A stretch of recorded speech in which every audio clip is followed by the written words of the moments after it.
Good evening. Welcome to TheDustyFeet. It's another Thursday night. We're midway through August, right? And so tonight, we've kind of dropped off the homework series.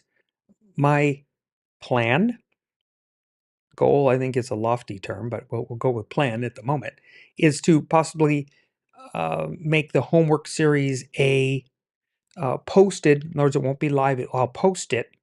And what we'll do is we'll shorten it on the time frame, but I won't play clips or just snippets, but probably not get clips from the videos or audios that we use. It'll be posted in the description for the vid, and we'll make that as listen to the video or the audio, then we'll do the homework, right? It makes sense. So until I get there, I want to go back to the homework series. And so we're on part 15 for Mackie's episodes. Who can forgive sin? We're in chapter 9 of Matthew. This will be part 1 of at least a two-parter.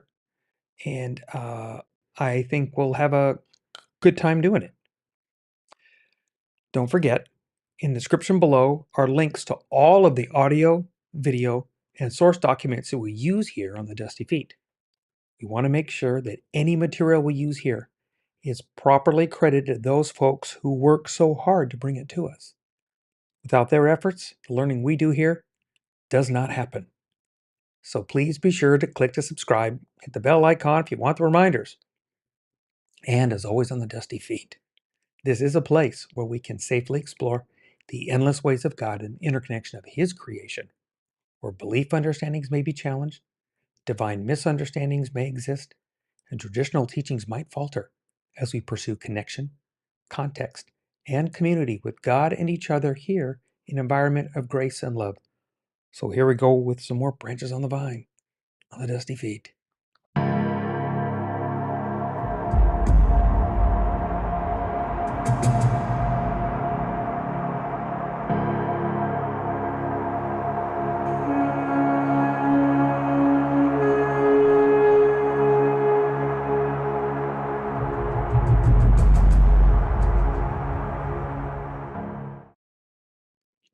Okay, so who can forgive sins? Matthew chapter 9, and we'll play the video clip. This is an important story to me for a number of reasons, and I'll get into them when we talk about the video afterwards. But this was a catalyst. This particular story was a catalyst for me being where I'm at today. So let's get to the clip. Enjoy Mackie, as we always do, and then we'll get back and we'll talk about it. So Matthew chapter 9, here's another one, right? Another story about how Jesus is amazing and awesome and does things that surprise us in wonderful ways. We have been, well, actually, let me just say this. Heather read the story. What's the story about? You don't have to be like super smart or a scholar or anything to read the short story and figure out what it's about. It's a fairly simple story, isn't it? Some people bring a man with a broken body, right? He's paralyzed. We don't know how much of his body is, for sure at least his legs. He's lying on a mat, and right, he's brought to Jesus by his friends. That's an interesting detail. And Jesus speaks to him really kindly, says his sins are forgiven. And that makes some people angry, doesn't it? Did you see that? Makes Bible teachers, makes them angry. And they think Jesus is blaspheming, right? And so then he has this dialogue with them. Jesus does not defuse the situation, right? He actually makes it even more volatile. And he makes this claim. At the end of it all, he says, here's why I'm doing this and why you shouldn't, be disturbed by what I'm saying. Look at verse 6. It's just he brings it all to a point. He says, I want you to know that the Son of Man, me, that I have what? What does he say? I have authority to do this, to forgive this man's sins. And then he heals the man. That's remarkable. And then look at how the story ends. Look at the last sentence of the story. The crowd, the people around, they see this, and they're filled with what? So the New International Version says awe. Any other translations of that last sentence there? So awestruck, or they were afraid. They're freaked out at what just happened. But then that fear turns into praise and gratefulness. And they praise God for what? Why? Why are they praising God? Because God has seen it fit to give what? Authority to humans, to this human Jesus. What's the story about, you guys? It's a short story. It's the key word. It gets repeated twice at key moments in the story. What's the story about? It's about Jesus, and Jesus has what? There you go. You did it. It's not hard to understand a lot of the Bible. It's just, there you go. It's anytime the author repeats a word at key moments in the story, there you go. Jesus has authority. So as we've been going through the gospel according to Matthew, we've had Jesus bring in the kingdom announcement. That was chapter 4. We've had, he brings the kingdom, and all these people are flocking to Jesus. He's claiming that the story of the God of Israel, the creator and redeemer, he's taking back his world from what we've done to the place, and he's setting things right in Jesus. Then we had teacher Jesus, right? Chapters 5 through 7, and he's brilliant and amazing, and he's talking about the transformation of the heart. And then we had compassionate Jesus, the healing of the man with the skin disease. And then we had Jesus, who's surprising and includes the outsider, right? Like this Roman soldier and so on. And now here, last week, then we had Jesus calming the sea, and that's Jesus doing something that, in a Jewish mindset, only the God of Israel can do, calming the seas. And we also learned he's confronting evil. And then now here, do you see how it's kind of like ramping up? And now we have authority figure Jesus. That's what this story is about. This story is about how Jesus has authority to do things that nobody else can do. This is about Jesus, the authority figure. Now, I don't know why that's funny, but it's funny to me too. It's funny to me too. And here's why. That's all. I love teacher Jesus and brilliant, merciful Jesus and so on, really resonating with that, And then here's a story where the whole purpose is dedicated to setting up Jesus as an authority figure. Now, whose heart is warmed by authority figure Jesus? Merciful Jesus, teacher Jesus, authority figure Jesus. So what's going on there? Not in the story, but inside of us, right? And so this may be happening in only half the room right now. It happens with me. There is something about the word authority that when we hear it, it's not flowery, happy associations that come into our minds. My guess is for most of us. And maybe for some of us, we were reading the story and we're like, yeah, Jesus, he's cool and he's authority. You realize, whoa, this story is about Jesus as authority. Yes, he is an authority figure. And my hunch is that for some of us, at least, if we were to spend time with it, we would sense this little allergic reaction inside of us, right? So like this authority figure, Jesus. So what's going on with that there? Why does this appeal to us in a different way than merciful, compassionate, brilliant teacher Jesus? What's going on there? Well, first, majority of us in the room here, you're Americans, right? So just authority isn't the happiest word. And, the birth of our culture is like, don't tread on me or tell me what to do. You know what I mean? Like, that's where our country was birthed, right? And so there's that. Second of all, you live in Portland, where authority is like a cuss word, right? Like someone's in authority over you, or I have authority, like that's just, you don't talk about that kind of thing. So there's that going on too. And so here's the deal. It's very subjective, really. Some of you don't have any problems with this authority and Jesus as an authority figure. Some of us, just the language makes us nervous. And it has to do with our stories, right? The kinds of people in your life, in your formative years and on through, who were authority figures in your life. And so whether it was parents and whether they did a really bad job or a good job, and then you had teachers, and then you've had supervisors and coworkers and managers or something like that, bosses. And all of that shapes our view of authority. And it's just subjective for me too, right? So just sharing very personally, why I have a little allergic reaction to authority figure Jesus, and it's subjective for me too. It's just part of my story. So the formative years of my life here in Portland were spent absolutely immersed in skateboard culture, right? So back when the Pearl district was like half empty warehouses everywhere, right? And when East Portland was like seedy and sketchy, and the action was in Beaverton and Gresham, that's where people actually wanted to live, right? And so there you go. That was crazy. My microphone. So, but there you go. That was Portland, 20 years ago, but for skateboarders, it's paradise, right? The core of the city is paradise, and so. In the movie, there's a little movie playing in the head of a skateboarder at all times, and how the main star is yourself, right? And then how that movie goes is like you're skateboarding all the time and trying to gain all these new tricks and skills or whatever, because one day you're gonna make it, and someone's gonna pay you to skateboard, right? Until you're 30 and your body's totally shattered, right? And then also in this movie, the Pearl District is just a paradise, right? All the loading docks and ledges and so on. But also in that movie, there is an authority figure, and those authority figures are your arch nemesis, right? It's the two-headed dragon, right? And who's your arch nemesis, skateboarders? Security guards, right? Who think they have authority, right? And then police officers who actually do have authority, right?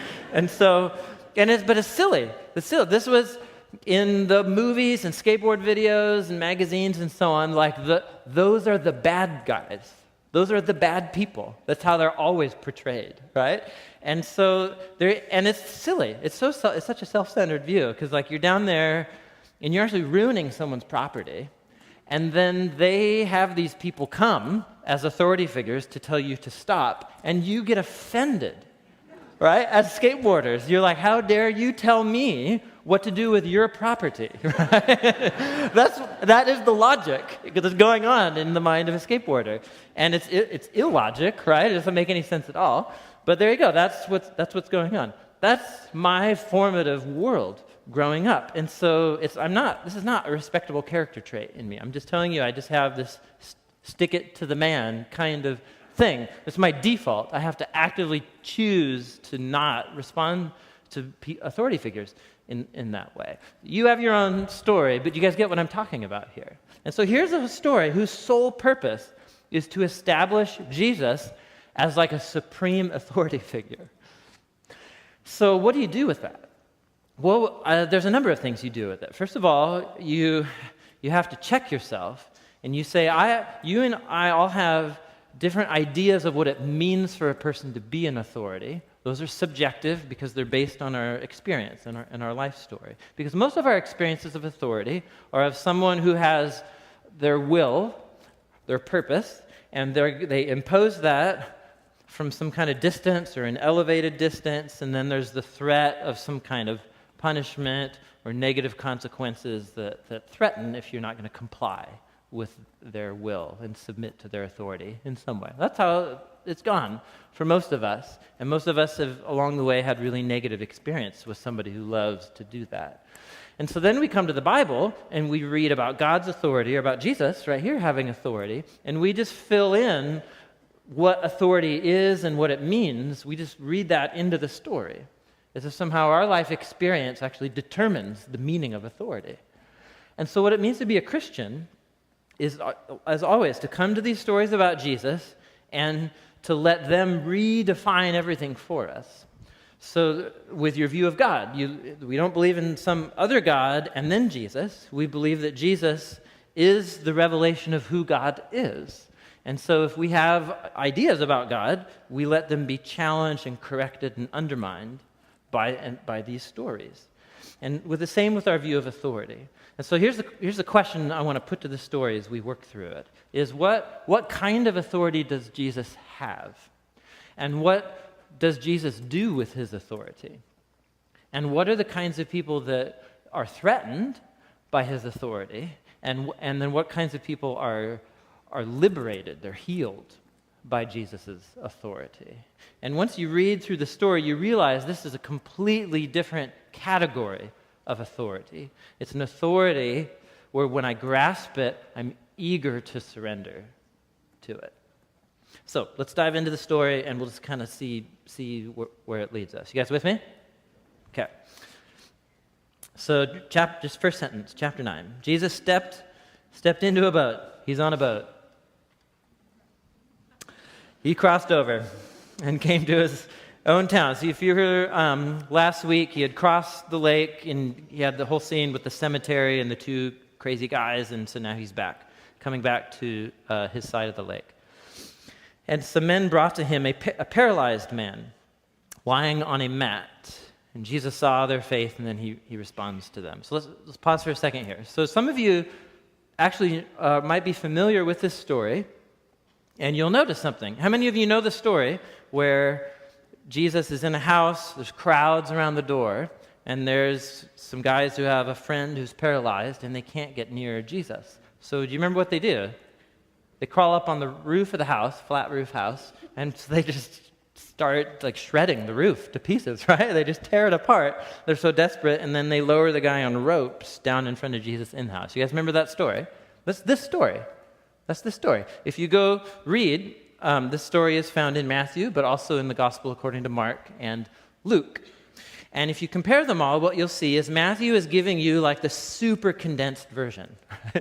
So he knows that you can go find, a fuller version of this story here. He's not telling this story there's no house, there's no destruction of the roof, there's no crowds or anything. He's abbreviated the story down to emphasize the things that you so easily picked up. Jesus as an authority figure. For him, that's what this episode is about. But that's the story right here, the house and so on. Okay. So let's talk. So what's this what's the story about, right? Okay, I'll say it's really a multifaceted story, for sure. Okay. Remember, we have 3 accounts of this. Tim brings it up. You have Matthew chapter 9, verses 1 through 8. We have Mark chapter 2, 1 through 12. And we have Luke chapter 5, verses 17 to 26. Okay. Each of them are slightly different in details. I love that about stories in scripture that are repeated, that there might be differences. In the Torah, we have repeated accounts of stories and details that are different sometimes. We have stories in the prophets that are also differing in account details. And we have differing accounts even in the Brit, right here, right in the New Testament, in these gospel accounts. Why might that be? That might be a challenge if you say that God dictated Scripture. So why the differences? Yet, maybe, if we look at all of these as a perspective of the writer, who the writer was, if they are in the story or they're just recounting a story told, the time they lived in, and one could add maybe the period they were writing about the time they were writing in respect to when the actual event was. And lastly, maybe, does the writer have an agenda? A point or series of points, connections, right, that they wish to convey. Okay, that's a bit to chew on. And then maybe we can begin to look through the eyes of the author and see what they might want us to see. Okay. Tim mentions that Matthew knows, he mentioned this, a passing comment, that Matthew knows you can go to read another version for more details, right? I'm not sure I agree with that. It's not like there was a scroll store, right? Or a library or repository of current scrolls. By those at that particular bookstore that for those that knew or followed Yeshua, that followed Jesus, right? Yet this is the story that Matthew chose to share. I also find it a bit interesting, and why is it written this way? If you read the accounts in the three Gospels, Matthew, Mark, and Luke, they each have, again, a little different set of details, but the major points are all the same. Very clear. I think Matthew's is the most concise, right? He kind of punches it all together. But they all have these different details. And what's funny, as I was reading, I realized it was the story after this. One of the things that caught my eye it was strange. Each accounting right after this story is the calling of Matthew. Actually, it's named Matthew in Matthew, but it's Levi in the accounts of Mark and Luke. And it caught me that these authors each have different agendas, right? When they're telling their stories about Jesus, right? And they cover different stories that are all in the same or in the same order. But these two events are together in all three. Things to ponder. Go, have a cup of coffee. Interesting. This, like I said before, this particular story is an important one to me for a number of reasons. I've mentioned this also before here on the Dusty Feet, that this is the story that I might say is a pivot point to the journey I'm on today. Maybe this was, maybe after the story, the calling of Bob to follow, right? So maybe it's Robert in the Matthew account and Bob in Mark and Luke, right? Okay. So that said, today you're going to get two stories of mine. Okay, for me. Story one of mine. So this story and the details accounted not in Matthew, but in Mark. Okay. And the question was asked, could they have done that? As in, how would that happen? Or removing the roof, making that all happen, right? As I started to read the story, it came to me that, are we asking the right question? And by that I mean, not that it's the wrong question in any way, but more like, is that really the point that stands out? Are we missing other things? So that's what started me reading from Scripture from the beginning. Okay. No, not Matthew. Started in Genesis. And I started to read it and seek to look at it in the direction it's being lived, the cultural context of the people in the story as the stories moved on and times changed. Maybe to start to look at it as stories of actual living individuals that are just like us. We are them, they are us, right? Very similar in so many ways.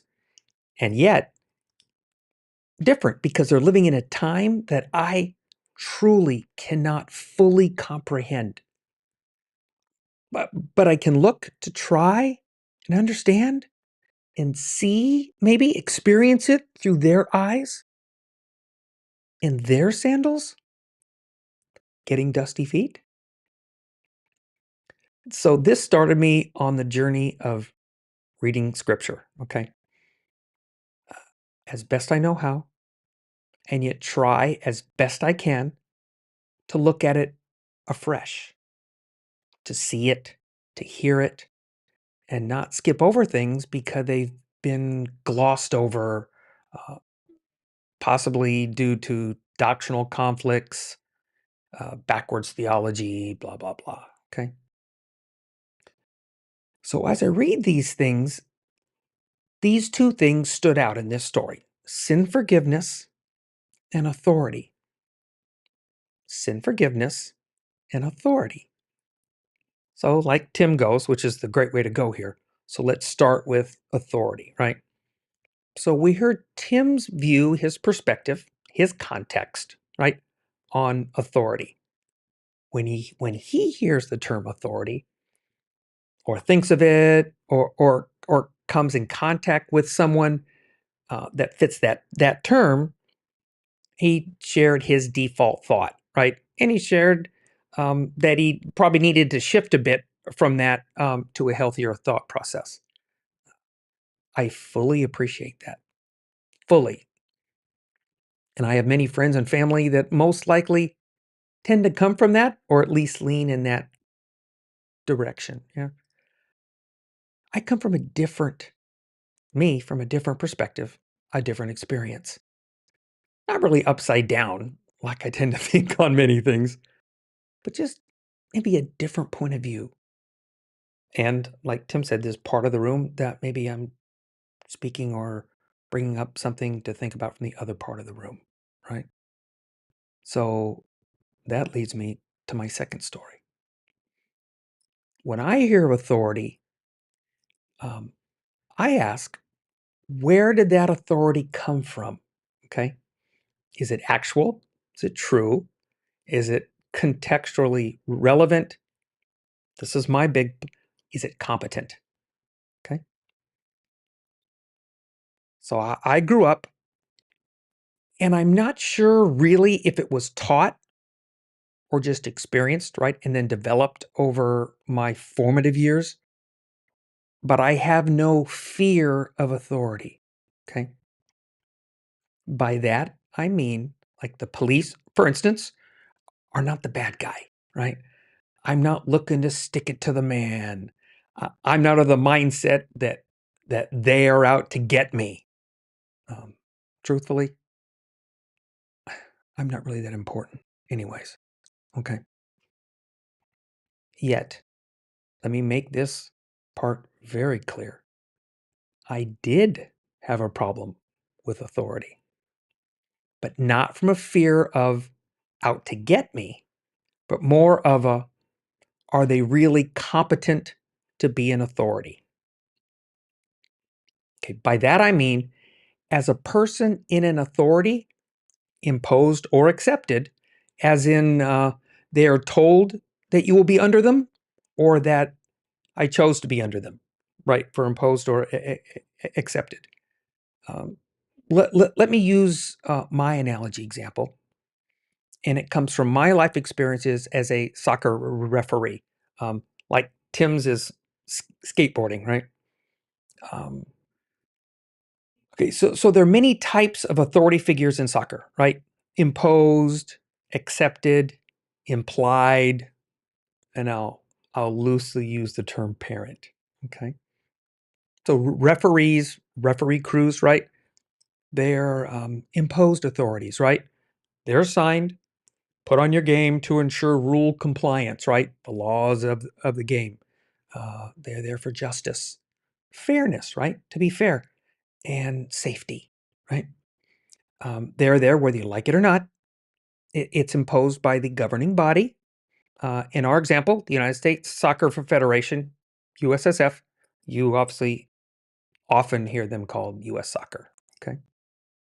Coaches are imposed slash accepted um, authorities. They're there to work with players towards a common objective. With soccer, it's assumed you want to win, right? When you're little kids, you're there to kick the ball and run, and everybody screams at you, and then you go eat fruit afterwards, right? But as you get older, it definitely becomes a goal to win, right?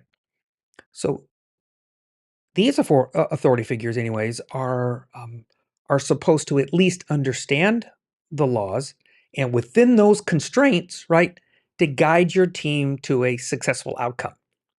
Okay, there are some implied um, authority figures, club leadership, tournament officials, etc. Right, um, They're there to make sure things happen within the guidelines of the overarching USSF.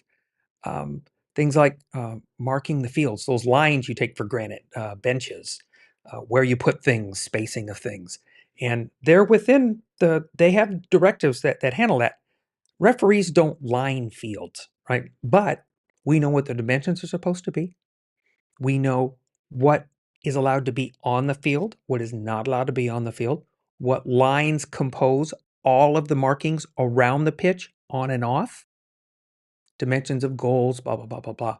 But these people make it happen, right? So, implied, right? Parents. Parents are there, okay, but they have authority only over you, right? As a player, a participant, uh, but not any authority over anybody else, right? um, they get to boss you around, but no one else, right? No one else.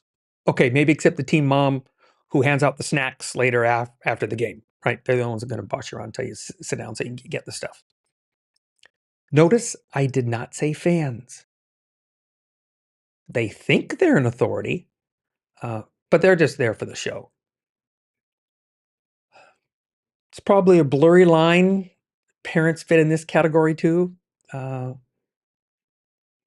to follow on that one. Anyways, so yes, these are authority figures, like cops and security guards. Okay. But this is where my perspective and Tim's differ a bit. Okay. And I'm not saying Tim's is wrong in any way. Please don't misquote me on that. It's just a different perspective and something that I want to introduce, especially for me. So, United States soccer, US soccer, and the laws of the game, we use the acronym LOTG. Okay. It's these instructions given by US soccer, right, that gives all others their authority, gives them their authority to do each of the parts that they do. As in, without the laws of the game, there is no game. Okay, so let's keep this simple. There's only 17 laws. The book we get printed each year is really rather skinny and it's only about that big. Seriously. And there's only 17 laws in it. Me, personally, from my perspective, these are really very akin to, say, the Ten Commandments that are really very important to life's game, right? Even if we took Jesus's comments that all of the laws or the rules hang on to, we still know that they are simple. They're simple and yet very complex. Oh, so complex. And for the record, by hanging on those two, I picture a mobile, right? All of the other instructions hanging on to and balancing one another. Okay, so this is kind of a picture. So the center line at the top, that would be God, and he's everything that he says goes down from here. And then you have, say, the Ten Commandments on the right and the left side. You have 5 on one side, 5 on the other. And you go, well, you've heard 4 and 6. And you go, let's chew on that a second. In the description, I happen to have David Fohrman's. We've covered it before, and I probably should have put that link in there too, because I believe we talked about it. Anyways, it's Fohrman's in there, and that video does a outstanding job of the 5 and 5 game and how they play, and I find that very informative. Okay, but that's kind of how I picture how it is, and I think keeps it simple on the. I don't care whether there's 2 or 10 or a bunch more, right? So with soccer, I said there's only 17 laws, but that's just the tip of the iceberg, right?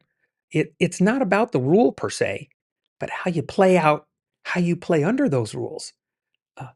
Torah is very much more akin to this than you probably want to admit. Even Jesus made the point say something that it says don't murder. I say don't hate. As in, maybe, how do you not murder? How do we reach the point of not murdering? How early can we stop it? Okay, I'm going to say something just to throw it out for discussions later over coffee and snacks. Okay, talk amongst yourselves.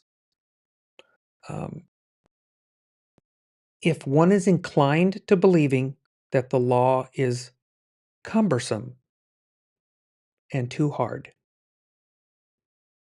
I have this thought to toss out. Is it more difficult, cumbersome, to not murder or not hate? Pause. Breathe. Put that on the shelf.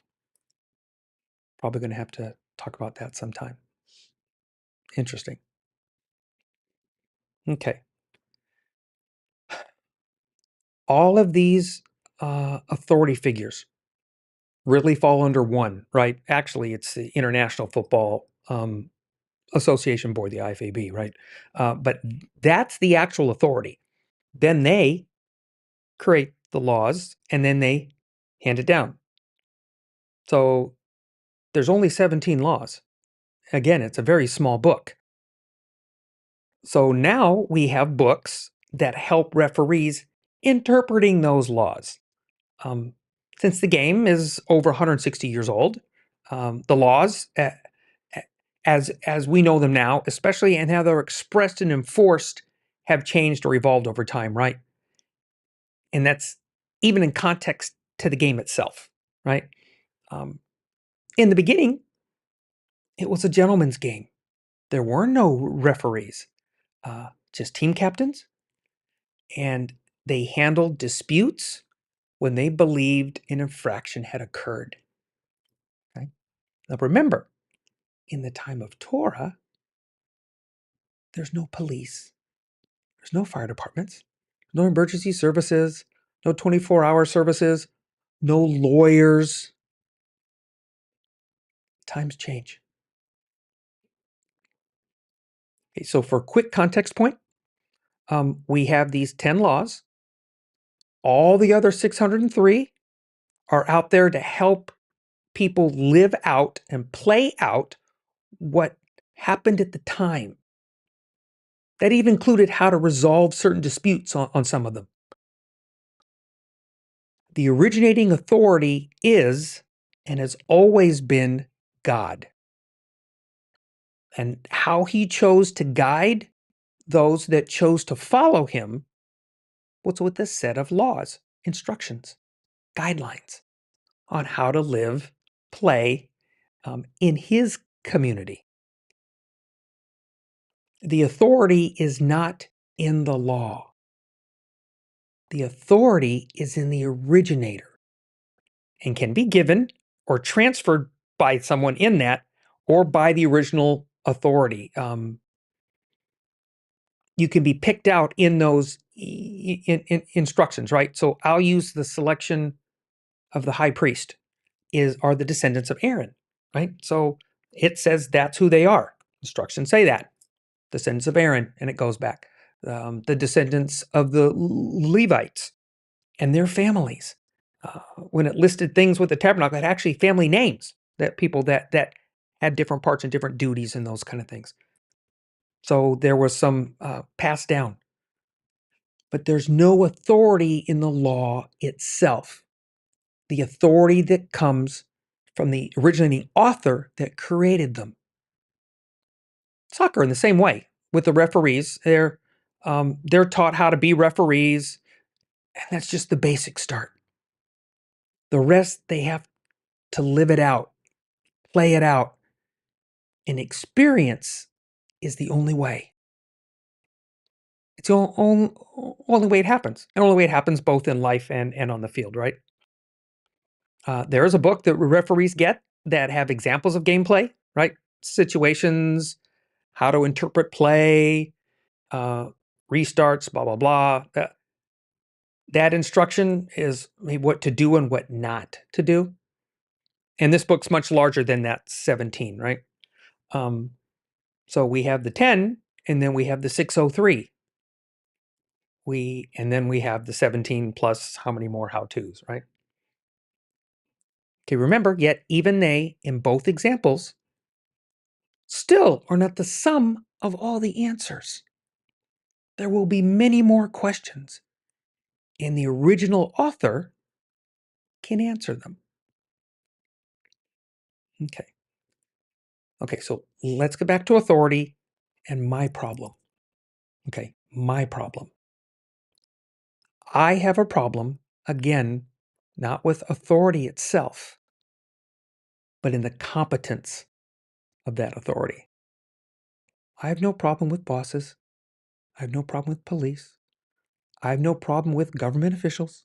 I have no problem with church leaders. I do have a problem with competent authority.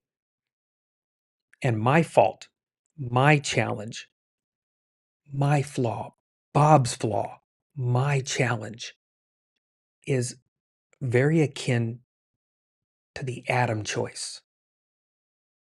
Remember? We are them, they are us. When I think it's me that determines the competency of that authority. It's my job to determine if you meet my standards, as in, are you worthy? Are you proficient? That was one of my major faults growing up. That list of my faults might give the 613 a good run for its money, right? But I felt that I was capable of determining that. I have no idea where it came from. I have no idea how it developed. I don't know what caused me to think this way. Yet it was how I thought at a scary young age, in my opinion. For me, my earliest recollection was an event in the third grade, I think. Um, my mom can probably come up with stories even younger, most likely, and she would know even details that I wouldn't remember. But um, so I'm in class. I'm doing my extra credit work, and I had completed it all. I mean, I'd done all my work. I'd done everything that I was supposed to do, all the normal work that everyone else had done, right? And then I did all the extra credit, and then I completed every single piece of extra credit. We had this file that had different colored cards in it, all different colored cards, and went 1 through 13. So I get down the 13th side, and I finish that last card and all the checkouts, and I'm done.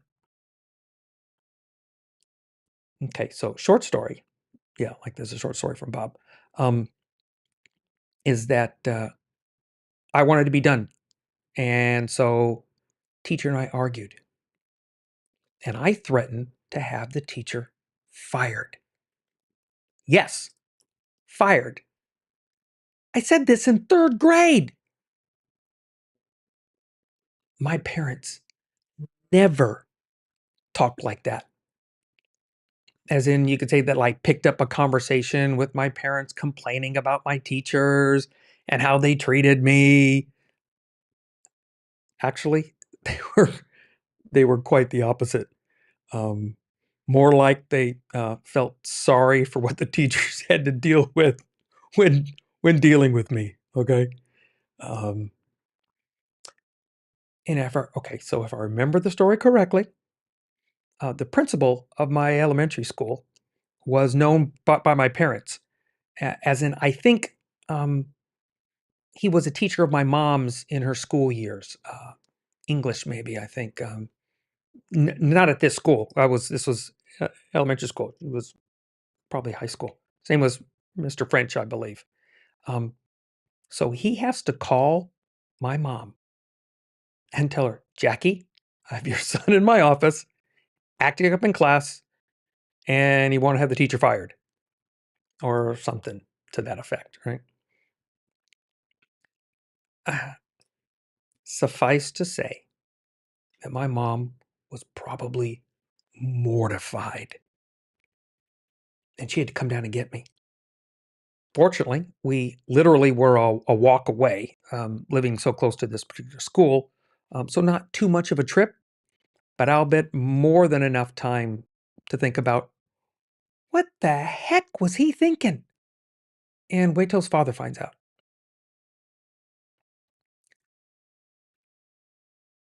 I can't say enough.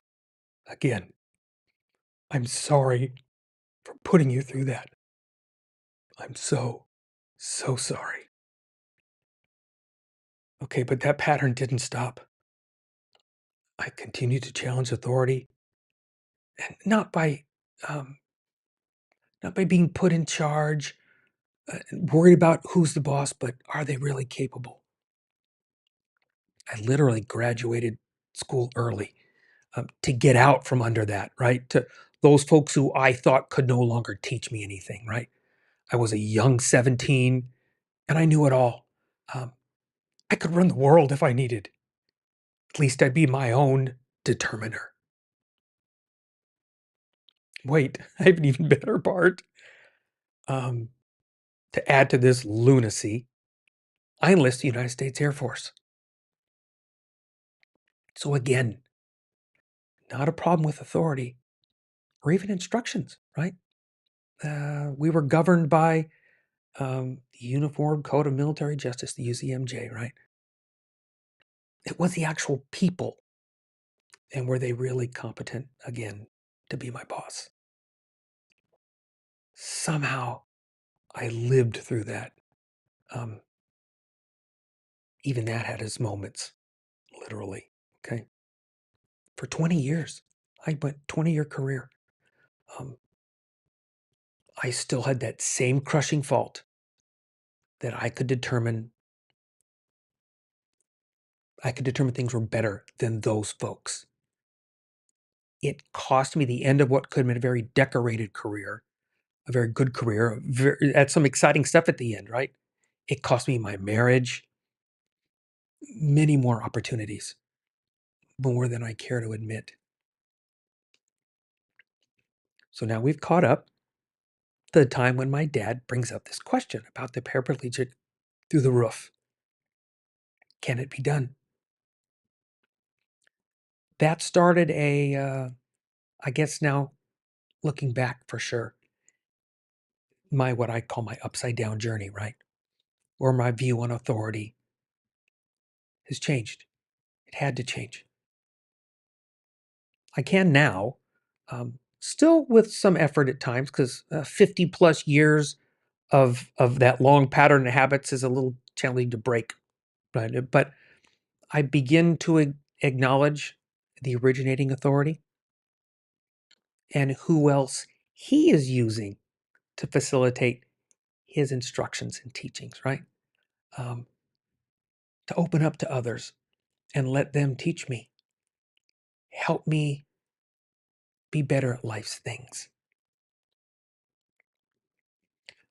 So maybe in a way, I see the story in this context that the religious leaders, um, that they were large in their community, especially the ones that called Jerusalem home, right? Um, I'm not convinced that they were seeing him, Yeshua, as bossing them around or telling them what to do, but more maybe rather akin to two related but different things, right? One, um, what you are saying or teaching is suspect. Now remember, both of them are saying that. He says it about them. They say it about him. Okay, they're pointing at each other at this point, right?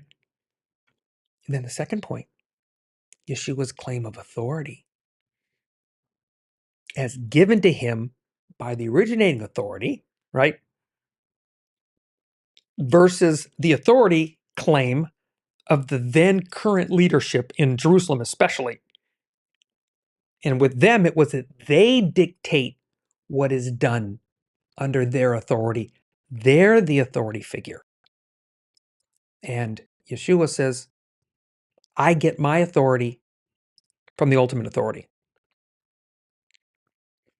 Okay, so now we have maybe not so much who is boss over whom, right? But possibly more like who has the authority to say what one says or claims. Who has this authority? Now, okay, we know that the Jewish community believed and knew all too well who was responsible for healing, right? Yahweh. God heals. There were miraculous healings. They had locations of bodies of water and such, right? It happened, right? It's not like it's not like they'd never seen healings or miraculous things for thousands of years, right? But not with people doing the healing and not summoning in this way and claiming these power. There was no one, religious leader or not, who was claiming the authority that Yeshua said he was given. And then he used that only God empowers healing to demonstrate his authority. God heals. That's where I get my authority.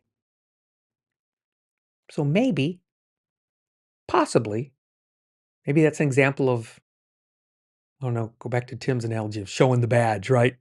I can do this, and here's my proof, my badge of authority, so you understand who gave it to me. So, so with that, of course, then we're addressing the second part of this topic that we'll get to in the next episode,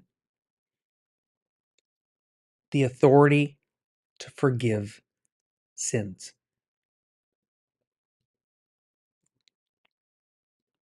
Let that thing sink in a bit.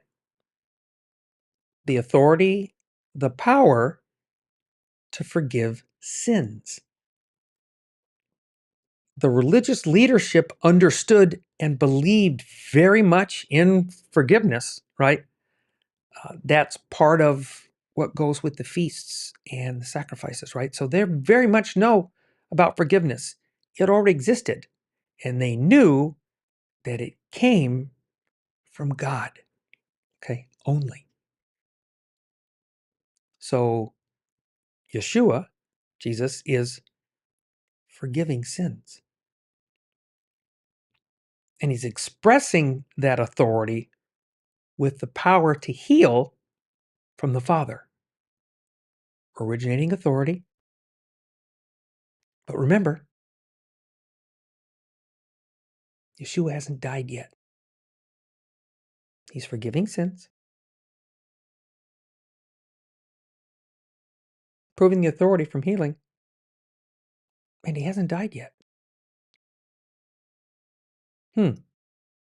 So, more to chew on and ponder before the next episode, because we'll get into that and more discussion on this because there's so much more to talk about.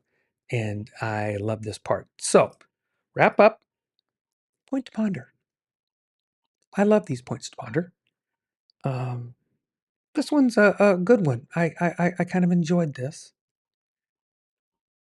Why are you so nice even to people who are rude to you? Because I, too, have been rude to nice people. And I know that rudeness comes from a place of roaring pain, and only kindness soothes it. Because I, too, have been rude to nice people. And I know that rudeness comes from a place of roaring pain, and only kindness. Kindness might be an expression, a branch, an arm, a hand, a hug, a something of love. How is love expressed? Only kindness soothes it. Thank you from By the Word. And thank you for being with us tonight on The Dusty Feet.